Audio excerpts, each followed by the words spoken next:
Yo, what is up, ladies and gentlemen? Thank you so much for watching this video on our FanFriction RWBY non-lore extravaganza. Now, for those who are just watching this video and have no idea what I am talking about, I will leave the description and annotations and links and all that fun stuff for you to catch up with us on our last two introducing members of Team VEXS. I also have a video explaining how FanFriction will work, and I'm hoping that I'm sitting there following these guidelines. Now, I'm just also super excited that I am going to post this video relatively early, just because I want to get this stuff all out of the way in a short burst of energy and all that fun stuff. So, for the newcomers, allow me to sit there and explain how this video is going to sit there and work. I'm going to take this created character that I devised, and I'm going to break her down into categories so you sit there and get the information. I'm going to talk about her appearance, I will talk about her weapon, and I'll maybe dabble in some personality as well as her semblance, but then I'll also talk about how she can stay relevant in the RWBY series for, you heard it first, a season or two. So, without further ado, let us begin. So let's start off with her appearance. Xerina Williams, off the bat, has a noticeable feature, and that would be her hair. Two massive puffballs on the opposite sides of her head. She wears a cropped track jacket with stripes coming down the sleeve shirt. The jacket itself is white, but the stripes on the sleeves are green. She wears a tank top underneath that can possibly be navy blue or just white as well. Sweatpants, black, also with green lines coming off the sides of her legs, and maybe boots or sneakers, but if it's going to be sneakers, I'm probably going to have it white. She wields a sonic-emitting weapon designed to most likely look like the thunder gun from Black Ops Zombies, if anyone can sit there and remember that. Or it can also look like Mine's weapon from Akame ga Kill. I actually really like that weapon. It was pretty cool. But it alters its form for melee into a medieval double-bladed axe. And the name for this weapon is Harpy's Eye. Or possibly a name resembling a well-known siren. Now, she also wears a custom headset that is most noticeable on her left ear. There is an audio control that helps her reduce or negate the negative impact her semblance has on herself, which will be explained later. In addition, she loves music. In a lot of instances, people, items, or environments give off a nice rhythm. Gum, for example, is one of her favorite things to feel because of the chewing. Despite her look, she enjoys singing from time to time and is basically splendid at it. Just gets embarrassed sometimes is all. Now, place of origin, Xerina is from Atlas. She has an older sister who she looks up to as a role model in life, for she is the gem of the family. Often would her sister leave and return weeks, months, or even years later for a short conversation. She desired to travel with her sister so they could spend more time with one another. Her sister advised for Xerina to become strong so that they can hang out as much as they wanted. These were her last words before leaving again.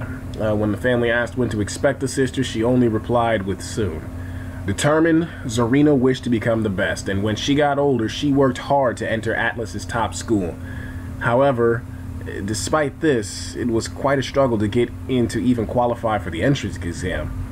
The tuition was just far from affordable within the household, but her sister was able to make connections to allow Xerina to just get into the entrance exam. The rest was solely on Xerina, unaware of her sister being behind the advancement and pulled some strings.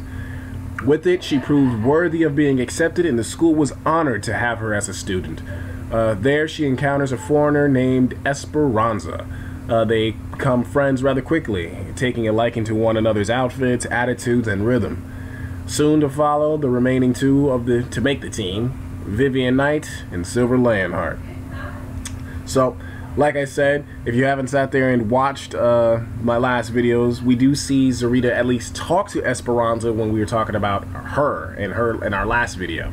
But Xerina is actually first spotted and actually first develops as a character when her team, VEXS, and the new RWBY team we'll call Junior, encounter each other, with Esper lunging in at the Junior team with the belief that they were their targets.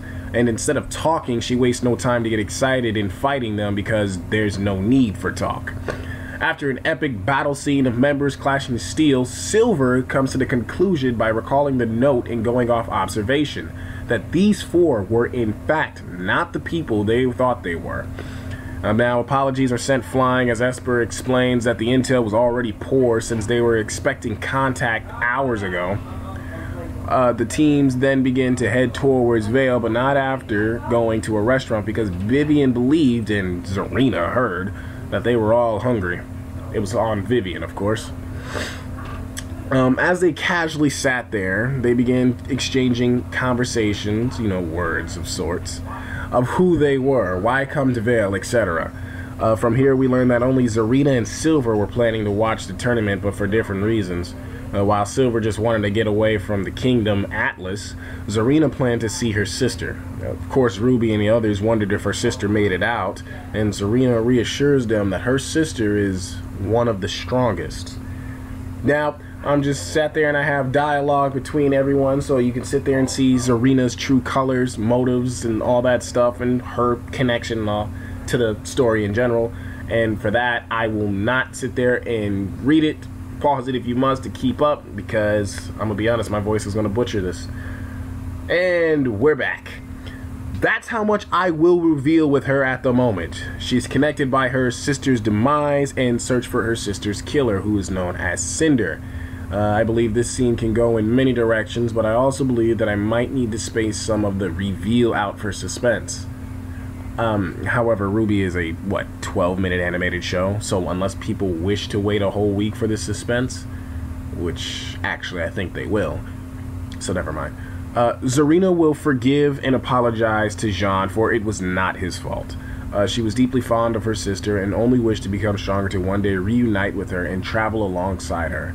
Having the strength she lacked during the first time she proposed the idea, alas, she must now continue on to search for the Fall Maiden's power and have it to choose its own host, who perhaps may use the power for good.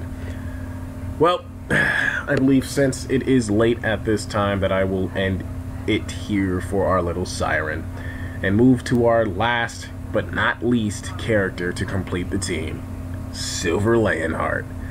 Stay tuned, mates, and keep it stylish. Catch you laters.